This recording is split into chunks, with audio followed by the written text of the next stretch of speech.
శ్రీ గురుభ్యో నమ. శ్రీ సమర్థ రామదాస విజయం. అధ్యాయం 19. శ్రీరామ జయ రామ జయ జయ రామ. శ్రీ నిత్యానందుల వారు తర్వాతి వృత్తాంతం ఇట్లు చెప్పసాగినారు. విద్యాసాగర సద్గురుని స్మరణంతోనే సకల విధులు పూర్తి చేసుకున్నారు శివాజీ. అతని వెంట వచ్చిన 10 మంది స్నేహితులు అనుయాయులను కలిసి సద్గురుని దర్శించు ఉత్సాహంతో ఆఘమేఘాలపై బయలుదేరారని చెప్పగా విద్యాసాగరుడు నిత్యానందులతో, గురుదేవా, నిజంగానే సద్గురు దర్శనం కోరినప్పుడు మానసికంగా అస్థిమితము ఆందోళన నాకున్నూ అనుభవమే. సద్గురుని యందు ఆకర్షణ దీనికి కారణమంటారా, లేక శిష్యుని దోషాలు ఈ విధంగా వేధిస్తాయా అని ప్రశ్నించాడు. శ్రీ సుఖమహాముని గురుసేవ. శ్రీ నిత్యానందులు నవ్వుచూ, విద్యాసాగర, వ్యాసమహర్షి సంకల్పంతో ఉద్భవించిన కుమారుడు శుకుడు. అతడు పుట్టుకతోనే జ్ఞాని, అతి చిన్న వయసులోనే తపస్సు చేసిన పుణ్యపురుషుడు. ఆయనకు ఒకసారి వైకుంఠానికి పోయి శ్రీ మహావిష్ణువుని దర్శించుకోవాలని సంకల్పం కలిగి వైకుంఠ ద్వారం వద్ద నిలిచాడు. ద్వారపాలకులు ఆయనను ఆపి లోనికి వెళ్ళి శ్రీమన్నారాయణుని యొక్క అనుమతి తీసుకుని తర్వాత లోనికి పంపుతామన్నారు. ఆయన సమ్మతించి అలాగే నిలబడగా వారు లోనుండి వచ్చి, ఆర్య, తమరు గురువును ఆశ్రయించి సేవించి ఉపదేశమును పొందని కారణంగా వైకుంఠ ప్రవేశమునకు అనుమతి లేదని శ్రీ మహావిష్ణువు తెలపమన్నారని విన్నవించారు. శుకునికి చాలా ఆశ్చర్యం కలిగింది. గురువును పొందుకుంటే ఏమి, తాను లోకానికంతటికీ గురువైన వ్యాసమహర్షికి పుత్రుడను, నాకు వేరే గురువుని ఆశ్రయించవలసిన అవసరమేమి, ఇది వింతగానున్నది అనుకొని సరాసరి తండ్రి వద్దకే పోయి విషయమంతయు వివరించెను. తన సందేహము తీర్చి తనకు గురుత్వం వహించమని కోరెను. కానీ వ్యాసమహర్షి అందులకు శాస్త్రం ఒప్పదనెను. తండ్రి వేరు, గురువు వేరు, నీవు వేరే సద్గురువుని ఆశ్రయించి ఉపదేశం పొందుమనెను. అప్పుడు శుకుడు సద్గురువు ఎక్కడ ఉన్నాడో, ఎట్లు ఆశ్రయించవలనో తెలపమనగా ఆయన మిథిలా నగరమునకు పోయి జనకుడను మహారాజును గురువుగా వరించి సేవించమని సూచించెను. ఈ విషయం వినగానే, నేనింత గొప్ప జ్ఞానినయుండి ఒక సామాన్య రాజును ఆశ్రయించుటయా అను వ్యతిరేక తలంపు కలిగెను. కానీ తండ్రి వేరే మార్గం లేదు నాయనా, వెళ్ళమనెను.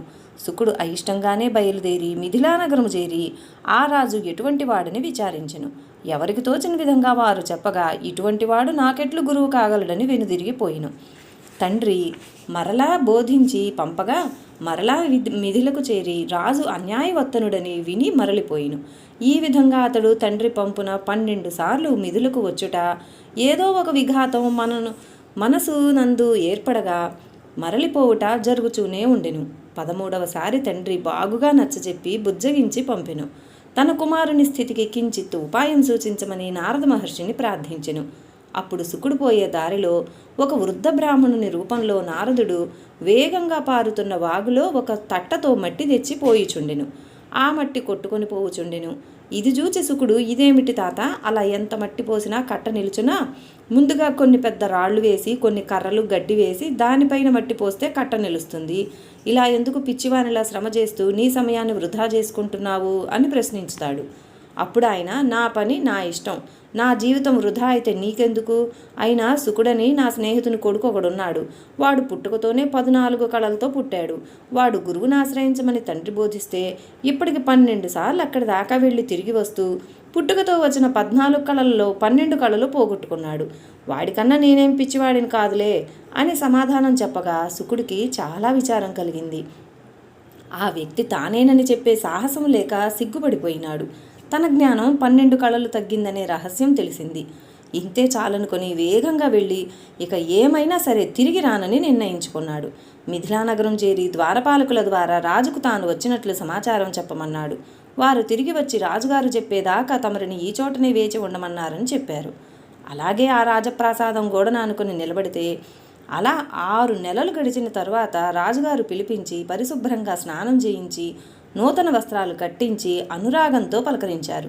నీవు నా గురుబంధువైన వ్యాసమహర్షి కొడుకువని తెలిసి చాలా సంతోషం కలిగిందని నగరమంతా ఉత్సవం జరిపించుతానన్నారు. ఆ రాజును ఆయన వైభవమును చూడగానే శుకునికి ఇతనేమి విరాగి, నా వైరాగ్యమే ఇంతకన్నా గొప్పదనే భావం కలిగింది. సేవకులను పిలిచి నగరంలో జరిగే ఉత్సవానికి శుకుని తీసుకెళ్లమన్నారు. శుకుని తలపైన ఒక పాలబిందె ఉంచి నగరోత్సవం తిలకించేందుకు తోడ్కొని పోండి. ఒక్క చుక్క పాలు చిందినా సరే నన్ను అడగకుండానే ఇతనికి శిరచ్ఛేదం చేసేయండి, ఇది మా ఆజ్ఞ అన్నారు. శుకునికి వెంటనే వెనక్కు తిరిగిపోవాలనిపించింది. కానీ ఇప్పటికే 12 కళలు పోయాయనే మాట గుర్తుకొచ్చి తమాయించుకున్నాడు. ఆ సేవకులు శుకుని తలపై పాలబిందెతో నగరమంతా తిప్పినారు. శుకుడు అత్యంత జాగ్రత్తతో పాలు చెందకుండా నడిచాడు. తిరిగి అంతఃపురం చేరిన తర్వాత రాజుగారి వద్ద ఆ పాలబిందెను దించారు. ఏమయ్యా, నీ గురించి మేము ఏర్పాటు చేసిన ఉత్సవం బాగుందా? నీకు సంతోషం కలిగిందా అని అడిగారు. రాజా, ఇంకెక్కడి సంతోషం, ఇంకెక్కడి ఉత్సవం? నా నెత్తి మీద పాలకుండా, నా మెడ మీద కరవాలము. తలెగిరిపోకుండా ఉండాలంటే పాలు చెందకూడదు. నా దృష్టి అంతా పాలకొండ మీదే గాని ఉత్సవాల మీదకి ఎలా పోతుంది అన్నాడు. అటువంటి ఏకాగ్రత కొరకే రాజుగారు ఆ విధంగా ఏర్పాటు చేసినారు. అప్పుడు రాజుగారు ఆదరంగా, నాయనా, ప్రతి క్షణం మృత్యువు ఆ విధంగా వెన్నంటి ఉన్నదన్న జ్ఞానం కలిగిన వానికి ఈ ప్రాపంచిక సుఖాలేవీ రుచించవు. నీలోనున్న ఆత్మ, నాలోనున్న ఆత్మ ఒకటే గాని ఇది రాజశరీరం, నీది బ్రాహ్మణ శరీరం. ఈ ఉపాధులకే విలువ ఇచ్చుట అజ్ఞానమని శుకునికి తత్వబోధ చేసి 6 నెలలు సేవలో ఉంచుకొని అతనిని పూర్ణ జ్ఞానిగా చేసెను. ఇప్పుడు అతనికి వైకుంఠమునకు పోయి విష్ణువును దర్శించవలనన్న కోరికయే లేకుండెను. భగవత్తత్వమో గురుతత్వమో అవగతమయ్యెను. సద్గురుని ఆజ్ఞ మేరకు తండ్రి వద్దకేగిను. అప్పుడు తండ్రి అయిన వ్యాసుడు, కుమారా, సద్గురుని కృపకు పాత్రుడవైతివి, సంపూర్ణ కళలు గలవాడివైతివి, 16 కళ్ళు సంపాదించెను. కుమారా, సద్గురుడు ఎట్లున్నాడని ప్రశ్నించెను. శుకుడేమీ మాట్లాడలేదు. తండ్రి, ఏమి నాయనా, గురువు సూర్యుని వలె తేజోమూర్తిగా ఉన్నాడా అని ప్రశ్నించెను. అప్పుడు శుకుడు, అవును తండ్రి, 1,000,000 సూర్యుల తేజోవంతుడే గాని తేజస్సులో వేడిమి లేదనెను. తండ్రి, అయితే చంద్రుని వలె శీతలంగా ఉన్నాడా నాయనా అని ప్రశ్నించెను. 1,000,000 చంద్రుల చల్లదనం ఉంది కానీ చంద్రునిలో గల మచ్చ సద్గురునందు కానరాలేదు అన్నాడు. తండ్రి, నాయనా, అయితే గురువెలా ఉన్నాడో చెప్పు మరి అని అడిగాడు. అప్పుడు శుకుడు, గురునితో పోల్చదగిన వస్తువు ఈ సృష్టిలోనే లేదు తండ్రి, ఇది మాత్రం చెప్పగలను అన్నాడు. విద్యాసాగర, సద్గురు సమాగమంలోని మాధుర్యం ఎవరికి వారు అనుభవించవలసిందే గాని వర్ణింపనలవి కాదు అని శివాజీ పరిస్థితిని వివరింపబూనిరి. శివాజీ మరియు కొద్దిమంది స్నేహితులను బయలుదేరి చాఫల్ మఠమును చేరిరి. అక్కడనున్న శ్రీరామమూర్తికి నమస్కరించుకున్నారు. ఆ మఠాధిపతి అయిన అక్కాబాయి అందరినీ ఆదరించింది. శివాజీ ఆమెకు చేతులు జోడించి నమస్కరిస్తూ, అక్కాబాయి, సద్గురు మౌళి ఎక్కడ ఉంటారో చెప్పగలరా? మేము వారి దర్శనం కోరి చాలా ఆతృతతో ఉన్నాము అని చెప్పగా, ఆమె, సమర్థులిప్పుడు సింగణ్వాడి హనుమాన్ ఆలయంలో ఉన్నారని తెలిసి మావాడు మీ లేఖ తీసుకొని వెళ్ళాడు. మీరు కొంచెం సేపు విశ్రాంతి తీసుకుని శ్రీరాముల వారి ప్రసాదం మధ్యాహ్న భోజనం చేసుకుని వెళ్ళండి కోరింది. కానీ అక్కాబాయి, తమరు అడ్డు చెప్పవద్దు. మేము గురుదర్శనం అయ్యే వరకు నీరు కూడా త్రాగరాదని నిశ్చయించుకొని బయలుదేరినాను. ముందు వారి దర్శనమే నాకు ధ్యేయమని పలుకగా, సరే వెళ్ళుము, కానీ ఒక్క మాట, ఇంతమంది వెళితే అసలు దర్శనం కాకపోవచ్చును. తమరొక్కరే వెళ్ళి దర్శించుట మంచిదని సలహా చెప్పింది. శివాజీ, నాకేమి భయం, ఒక్కడినే వెళ్ళగలనని బయలుదేరగా దివాకర్ భట్ను తోడుగా ఇచ్చి పంపించింది. శివాజీ వెంట అందరినీ రావద్దని చెప్పినా తానాజీ, బాలాజీ, ఆవాజీ అనేవారు వారి వెనుక కొంచెం దూరంగా అనుసరించారు. శివాజీకి సద్గురు దర్శనం. వీరు అక్కడకు చేరుకునే సమయానికి కొంచెం ముందుగానే కళ్యాణ్ అక్కడి స్వామి సమర్థుల వద్దకు చేరుకుని శివాజీ వ్రాసి పంపిన లేఖను గురుదేవులకు చదివి వినిపిస్తున్నాడు. తమ దర్శనం కొరకు శివాజీ చాలా ఆతృతపడుచున్నట్లు ఈ లేఖ ద్వారా తెలుస్తున్నది మహారాజ్ అని కళ్యాణ్ చెప్పే ముగింపు వాక్యాలు శివాజీ, దివాకర్ల చెవిన పడినాయి. శ్రీ సమర్థులు అలికిడి కనిపెట్టి, ఎవరక్కడా అనగానే కళ్యాణ్ అటుగా చూచి, మహారాజ్, దివాకర్ మరి ఇతరులెవరో కూడా వచ్చారు అంటుండగానే దివాకర్ వచ్చి మహారాజ్ అంటూ పాదాభివందనం చేసి, శివాజీ వారు తమ దర్శనానికై చాఫల్ మఠానికి రాగా అక్క నన్ను తోడుగా వెళ్ళమంటే వచ్చాను స్వామి అని విన్నవించాడు. ఇంతలో శివాజీ తటాలను ముందుకు వచ్చి అమాంతంగా పాదాలపై బడి నమస్కరించాడు. గొంతు గద్గదమై ఒక్క మాట కూడా పెగిలి రాలేదు. తాను స్వప్నంలో చూచిన దివ్యమంగళ స్వరూపం ఎదుట నిలిచి ఉన్నది. అనేక దినముల నుండి ఏదేదో చెప్పుకోవాలని, అనేక చర్చలు చేయాలని, వారి చరణాల వద్ద తన జీవితాన్ని అర్పితం చేయాలని మనసంతా ఆలోచనల పుట్టగా ఉంది. తీరా సద్గురుని దర్శనంతో నోట మాట రావడం లేదు. సరికదా, మనసులో ఏ ఆలోచన లేకుండా ప్రశాంతమైపోయింది. కళ్ళ నుండి ధారాపాతంగా అశ్రుధారలు వర్షిస్తున్నాయి. ఇన్ని రోజుల అశాంతి ఒక్క క్షణంలో మహారాజ్ వారి చల్లని చూడ్కులతోనే తొలగిపోయింది.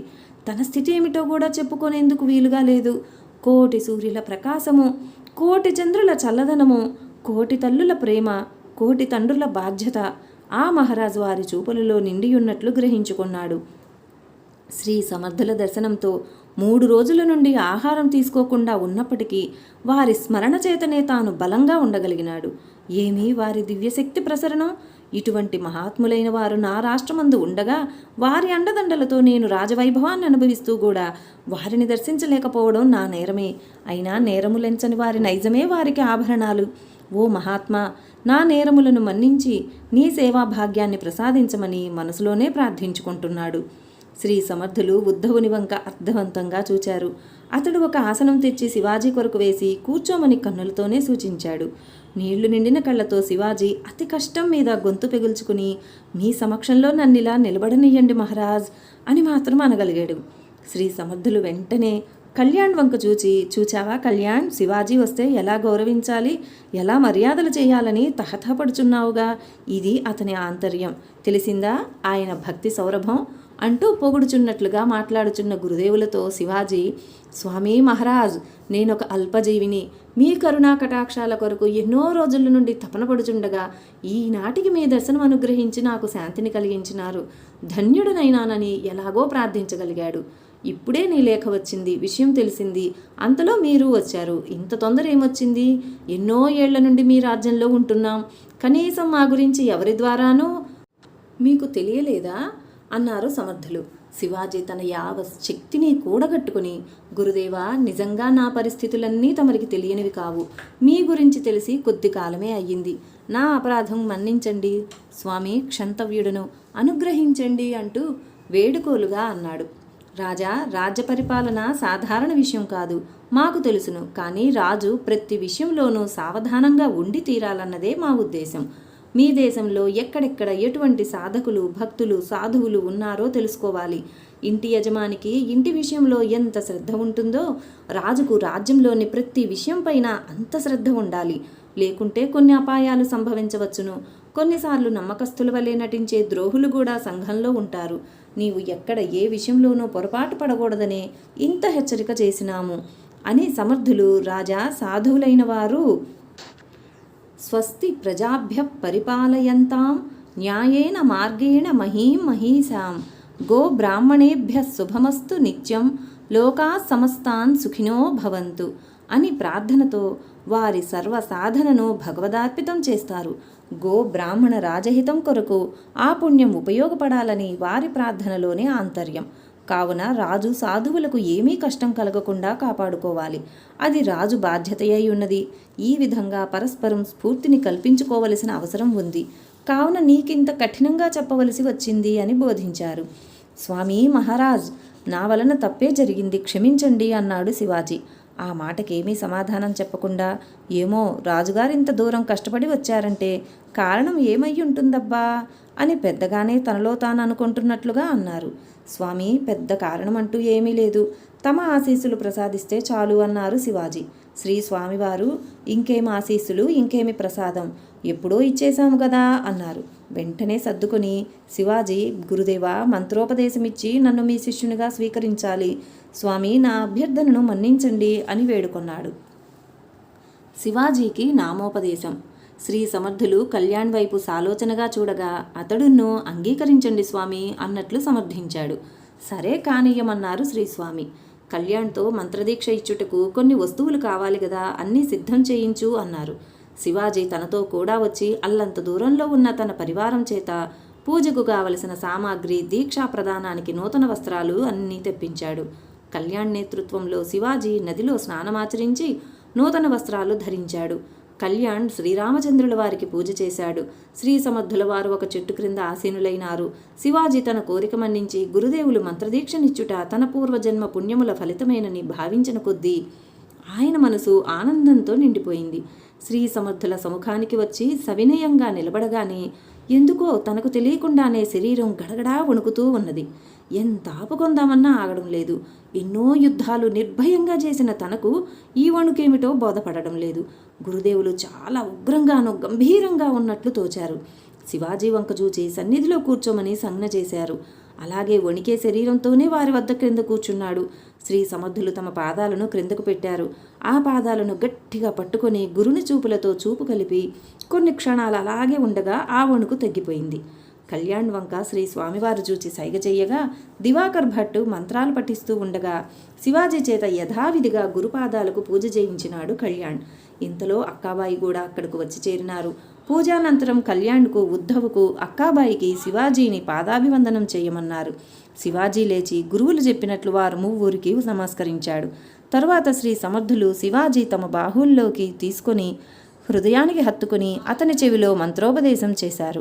తిరిగి పాదనమస్కారం చేయించుకుని దిగ్విజయీ భవ అని ఆశీస్సులిచ్చి తదుపరి కూర్చుండజేసి అందరికీ కలిపి తత్వబోధ చెప్పారు. లఘుబోధ. ముముక్షువైన వానికి ఆత్మ, అనాత్మ, వివేకం చాలా ముఖ్యమన్నారు. ఆత్మజ్ఞానం, తత్వజ్ఞానముల కొరకు విచారణ చాలా అవసరమని తెలిపారు. దానినే లఘుబోధగా దాసబోధ గ్రంథమందు కూడా ఉదహరించినారు. దాని సారాంశం ఇట్లున్నది: పంచమహాభూతములనేవి భూమి, నీరు, అగ్ని, వాయువు, ఆకాశము అని 5 ఉన్నాయి. వాటి కలయికతోనే ఈ సృష్టి మొత్తం ఏర్పడింది. సృష్టికి ముందు ఏర్పడినాయి కావున అవి శాశ్వతంగా అనిపిస్తాయి, కానీ శాశ్వతం కాదు. భూమి ఏర్పడి అనేక లక్షల సంవత్సరాలయ్యింది. దానిలో ఎన్నో మార్పులు వచ్చినాయి. అగ్నిపర్వతాలు బ్రద్దలగుట ద్వారాను, భూకంపాలు వచ్చినప్పుడు మెరకపల్లాలు తారుమారై కొండలుండే చోట లోయలు, పల్లమున్న చోట కొండలు, ఇలా మార్పు చెందుతుంది. నీరు కూడా భూమిపై పారేటప్పుడు ఒకే విధంగా కాక ఎక్కడ పల్లముంటే అక్కడకు పోతుంది. నీరు సూర్యరశ్మికి ఆవిరి రూపం ధరించి మళ్ళీ వర్షరూపంగా కురిసి వేడి తగులగానే మళ్ళీ మేఘంగా మారుతుంది. ఇక అగ్ని, ఇది ఒక విధంగా సూర్యుని నుండి మనకు వచ్చే ప్రకాశము. దీని యందు మార్పులు సహజం. ఇక వాయువు 4వది. అది చలికాలంలో వద్దనిపిస్తుంది, వేసవిలో కావాలనిపిస్తుంది, కానీ అది ఎప్పుడూ మన ఇష్టానికి రాదు. ఇక ఆకాశం 5వ మహాభూతం. అది కంటికి కనిపించదు, కానీ శబ్ద ప్రధానమైనది. ఆకాశం ఉన్నదని నిరూపణం శబ్దం ద్వారా జరుగును. ఇవన్నీ ప్రళయం వచ్చినప్పుడు నశించిపోయేవే. ఈ సృష్టిలోని జీవజంతువులన్నిటి శరీరములు ఈ పంచభూతముల కలయికతోనే ఏర్పడినవి. జీవితం ముగియగానే పంచభూతములలోనే కలిసిపోవును. ఈ విధంగా మార్పులు, వికారాలు కలిగి పుట్టుచూ చచ్చుచూ ఉండే వాటినే అశాశ్వతములంటారు. ఇవి మారుచున్నా ఏ వికారములు లేకుండా నిత్యమై సత్యమై ఉన్న వస్తువే వీటన్నింటికీ మూలాధారమై ఉన్నది. దానికి మార్పులుండవు. అది త్రికాలాబాధ్యం. అదే ఆత్మవస్తువు. మానవ శరీరాలు పుట్టి పెరిగి తరిగి నశిస్తాయి గదా. పెరిగేటప్పుడు తరిగేటప్పుడు అనేక మార్పులకు లోనవుతాయి. ఇన్ని మార్పులు శరీరం పొందుతున్నా ఆత్మ ఏ మార్పును పొందదు, పెరగదు, తరగదు. దీనిని తెలుసుకొనుట ద్వారా ఆనందం కలుగుతుంది. అది నిత్యమైనదని తెలియుటకే, ఆ భావనలను స్థిరపరచుకొనుటకే ఈ వివిధ సాధనలు ఉపకరిస్తాయి. ఆ సాధనలలోని అంగములే సత్సాంగత్యము, గురుసేవ, నిరంతర హరినామస్మరణము. ఇవన్నీ ఒకదానికొకటి పూరకాలుగా ఉంటాయి. భగవత్కృపకు గురుకృప తోడైతే ఆత్మసాక్షాత్కారం కలుగుతుంది. ఆ పైన జన్మ లేదు, మృత్యువు లేదు. అటువంటప్పుడు సుఖము, దుఃఖము ఎలా ఉంటాయి? అంతా ఒకటే. నిత్య సత్య నిర్మల నిరాకార పరబ్రహ్మతత్వం. ఎట్టు చూచినా కనిపించేదంతా బ్రహ్మతత్వమే. దృష్టిని జ్ఞానమయం చేస్తే అంతా బ్రహ్మమయమే. అప్పుడు నేను వేరు, జగత్తు వేరు కాదు. ఏకమేవ అద్వితీయం బ్రహ్మ అనుభూతమగును. ఆత్మతత్వము అనుభూతమైన పిదప ఈ పాంచభౌతిక దేహము అనిత్యమని రూఢి అయి దీనిపై మోహం నశించును. జీవునకు ఇటువంటి అత్యుత్తమ స్థితిని పొందటానికి ఈ దేహము అను ఉపాధి చాలా అవసరం. ఆత్మ యొక్క దివ్యస్థితిని అనుభూతమునర్చుకున్న వానికి, దివ్యాత్మ స్వరూపునికి ఆ స్థితిని అందించడానికి అనుకూలించిన ఈ శరీరం కూడా దివ్యతను సంతరించుకొనుచున్నది. కావున మానవుడు దివ్య భావనల చేత దివ్య మానవుడై దైవత్వమును పొంది లోక కళ్యాణకారకుడు కావలెను. ఈ స్థితిని ఎవరు పొందెదరో వారినే శ్రేష్ఠ పురుషులు, సమర్థులు, పురుషోత్తములు, మహాత్ములు అని అంటారు అని శ్రీ సమర్థులు వచించుచుండగానే శివాజీకి సమాధిస్థితి కలిగింది. ఉత్తముడైన శిష్యుడంటూ ప్రసన్నులై శివాజీ తలపై నుండి వెన్నుమీదుగా తమ చేత్తో నిమిరి ఇదే నిజానంద స్థితి అన్నారు. అంతటితో అతనికి బాహ్యస్థితిని ప్రసాదించారు. సద్గురుని ఆశీస్సులు. తదుపరి శివాజీ ఆత్మసమర్పణ చేసుకున్నాను, నాకు రాజ్యకాంక్ష లేదని వ్యక్తీకరిస్తూ ఉండగా శ్రీ సమర్థుల వారు, నీకిప్పటి వరకు కావలసినవన్నీ ఉన్నాయి, గురూపదేశం లేదని వైరాగ్యం పొందినావు, ఇప్పుడు అది కూడా లభించింది, ఇంకేమి కొరతయున్నది? నీ వలన దేశమంతటను శాంతి సుఖములు లభించవలెనని శ్రీరామాజ్ఞ. ఇది అనుల్లంఘనీయం. వెళ్ళుము, మా అండదండలతో విజృంభించి యవనుల పీచ మడంచుము. విజయోస్తు దిగ్విజయోస్తు జయ జయ రఘువీర సమర్థ అని దీవించి శిష్యులందరితో చాఫల్ పొమ్మన్నారు. శ్రీ సమర్థులు కళ్యాణ్ శివాజీకి శ్రీరాముని ప్రార్థించి ఆశీస్సులిప్పించు అంటూ ఆజ్ఞ చేసినారు. శివాజీని రమ్మని ఆహ్వానించి శ్రీ సమర్థుల శిష్యులందరూ చాఫల్ మఠానికి బయలుదేరినారు. శివాజీ మరియు వారి అనుయాయులను గుర్రాలపైన వచ్చారు. అంతకుముందే శ్రీ సమర్థులకు గురుదక్షిణగా సమర్పించబడిన వజ్రాలు రత్నమాణిక్యాలన్నీ జయ జయ రఘువీర సమర్థ అంటూ ఆయన ఆ అడవిలో 4 చెరువులా విసిరేశారు. శివాజీకి ప్రసాదంగా గుప్పెడు మట్టి, గుప్పెడు రాళ్ళు, గుర్రపు లాడాను ఇచ్చారు. వారి ఆంతర్యం ఏమిటో తిన్నగా అర్థం కాలేదు. ఇంటికెళ్ళి తల్లిని అడగాలని నిర్ణయించుకున్నాడు రాజు. మఠంలో 3 రోజులుండమన్నారు. అందుకని తనతో వచ్చిన 10 మందిలో 4 మాత్రం ఉండమని, మిగిలిన వారిని రాజ్యానికి పొమ్మని పంపివేశాడు. అందరూ మఠంలోనికి వచ్చిన తదుపరి శ్రీరాముల వారి ముందు నిలబడి కళ్యాణ్, దివాకర్, భట్టు, శివాజీ, ఆయన స్నేహితులు అందరూ చేతులు జోడించి దేవాదిదేవ, దివ్యప్రభావ, దీనదయాళ, ధర్మస్వరూప తమ సన్నిధిలో నిలిచి ధర్మ సంరక్షణ కార్యదీక్షాదక్షుడైన శివాజీ గురుని ఆశీస్సులకు తోడుగా తమ ఆశీస్సులను అనుగ్రహమును కోరి ప్రార్థిస్తున్నారు. శ్రీ సమర్థుల ఆశీస్సులు లభించాయి. తమ కరుణామయ దృష్టిని ప్రసరింపజేసి కాపాడ ప్రార్థన అంటూ కళ్ళు మూసుకొన్నాడు. 2 నిమిషాలు గడిచేసరికి శ్రీరాముని కిరీటానికి అలంకరించిన మల్లెపూల మాల జారి శ్రీరాముల వారి పాదాల వద్ద పడింది. దానినే ప్రసాదంగా తీసుకుని కళ్ళకద్దుకొని ఆనందంతో శివాజీ కిరీటానికి అలంకరించాడు కళ్యాణ్. అది మరుక్షణంలో ముత్యాల మాలగా మారింది. దానిని ఎల్లప్పుడూ శివాజీ తన కిరీటానికి ధరించియే ఉండేవారు. 2వ నాడు ఉదయం శ్రీ సమర్థులు మఠానికి వచ్చారు. శ్రీరాములకు పూజ, భజన అన్నీ చేసి నైవేద్యం సమర్పించినారు. అందరూ పంక్తి భోజనం చేస్తుంటే శ్రీ సమర్థులు చలోక్తులతో అందరినీ నవ్వించారు. మహారాజు గారు వచ్చిన సందర్భంలోనైనా మంచి పిండి వంటలు చెయ్యాలిగా అక్కాబాయ్. ఎప్పుడూ మఠంలో మామూలుగా పెట్టే రొట్టెలేనా? ఏమైనా ప్రత్యేకతలున్నాయా? కళ్యాణ్, నీవు సిగ్గుపడకుండా లాగించరా. దివాకర్, అంత తక్కువ తింటే ఎలా? అబ్బాయిలు భోజనం వద్ద మొగమాట పడితే తర్వాత బాధపడాల్సి వస్తుంది అంటుంటే అక్కాబాయి, భక్ష్యాలు చేశాను స్వామి, తమరి చేతి మీదుగా వడ్డించండి అంటూ తెచ్చి బుట్ట గురువుగారి ముందు పెట్టింది. మా అక్కాబాయి మంచి తల్లి, నీవే వడ్డించమ్మా నీ చేత్తో అని తాకి ఆమెకిచ్చేశారు. ఎంతమందికి ఎన్ని వడ్డించినా అవి తరగనే లేదు. రాజుగారికి, ఆయన స్నేహితులకు కూడా ఆశ్చర్యం అనిపించింది. శివాజీ అనుచరులకు ధర్మబోధ. తర్వాత అందరినీ కూర్చుండజేసి తాంబూలం వేసుకోమన్నారు. శివాజీ స్వయంగా తాంబూలం శ్రీ సమర్థులకు ఇవ్వగా అందుకొని వేసుకున్నారు. మిగిలిన వారెవ్వరూ వేసుకోలేదు. అందరికీ ధర్మబోధ చేశారు. రాజు వద్ద అంగరక్షకులుగా ఉండేవారు చాలా అప్రమత్తంగా ఉండాలి. ఏ దిక్కు నుండి ఏమి ఆపద వస్తుందోనని గమనించుకుంటూ ఉండాలి. నూతనంగా సేవకులను ఎంచుకొనున్నప్పుడు రాజుకు సరియైన వివరణలు ఆ వ్యక్తి గురించి సేకరించి 100 పాళ్ళు నమ్మకం ఉంటేనే తీసుకోవాలి. న్యాయ విచారణ చేసే సమయంలో నిష్కర్షగా నిజాన్ని వెలికితీసి నేరస్తునికి శిక్ష విధించాలి. నిరపరాధికి శిక్ష విధిస్తే భగవంతుని దృష్టిలో రాజు దోషి అవుతాడు. ధర్మమునకు కత్తికి వలె 2 వైపులా పదునుంటుంది. మనం ఎదుటివారికి హాని కలిగిస్తే అది మనకు హాని కలిగిస్తుంది. అయినా మన శివాజీ జిజియామాత శిక్షణలో పెరిగినాడు. భవానీమాత ఆశీస్సులు, శ్రీరాముని అనుగ్రహం పొందియున్నాడు. విజయ పరంపరలు వరిస్తాయి. మీరందరూ తగు జాగరూకతతో మెలుగుచూ అధర్మాన్ని ఎదిరించి దీనులను, దుఃఖితులను ఆదుకోండి. గో, బ్రాహ్మణ, స్త్రీ, బాల, వృద్ధులకు అండగా ఉండండి. విషనాగుల వలె సమాజ ద్రోహులు ఎవరైనా ఉంటే వారి కోరలు పీకి నిర్వీర్యులను చేయండి. సంఘ విద్రోహుల పీచమణచండి. మీకందరకు శ్రీరామ రక్ష అని దీవించినారు. శివాజీ మనసు అపారమైన ఆనందాన్ని, ప్రశాంతతను అనుభవించిందా సన్నిధిలో. ఇటువంటి ఆనందం ఎంత సంపద కలిగినా రాదనిపించింది. ఆ మర్నాడు వారిని బయలుదేరమని వీడ్కోలు చెప్పే సమయంలో శివాజీ కళ్ళల్లో నీళ్లు తిరుగుచుండగా, నాకు రోజు మిమ్ము దర్శించుకోవాలనిపిస్తున్నది అని అంటుంటే పకపక నవ్వి, మేమెక్కడుంటామో మాకే తెలియదు, అది కుదరని పని, అప్పుడప్పుడు దర్శించుకోండి, జయ జయ రఘువీర సమర్థ అని అనుమతించారు. గురుదేవులకు పాదనమస్కారం చేసి బయలుదేరి వచ్చి సరాసరి తల్లి వద్దకు చేరి ఆమెకు నమస్కరించి ఆనందంతో ఉక్కిరిబిక్కిరవుతూ అన్ని విషయాలు చెప్పాడు. ఆమె ఆనందానికి మేరలేదు. తరువాత మట్టి, రాళ్ళు, గుర్రపులాడ ప్రసాదం సంగతి చెప్పి దానికి అర్థమేమిటని అడిగాడు. నీకు సామ్రాజ్యం, దుర్గములు, గుర్రపు దళం విస్తారంగా లభిస్తుందని అర్థమని ఆమె చెప్పింది అని శ్రీ నిత్యానందుల వారు తెలుపగా, విద్యాసాగరుడు, గురుదేవా, ఈ సామర్థ్యమంతయు రఘువీరునిదేనని ఎప్పటికప్పుడు అహంకార నిర్మూలనకై శ్రీరామదాస స్వామి ఇట్లు స్మరించుచున్నారని నాకు అనిపిస్తూ ఉన్నది. ఇందులోని సత్యమును తెలుపగోరుచున్నాను అని ప్రార్థించెను. శ్రీ నిత్యానందులు, నాయనా, నీ బుద్ధి అత్యంత వికాసమును పొందుచున్నది.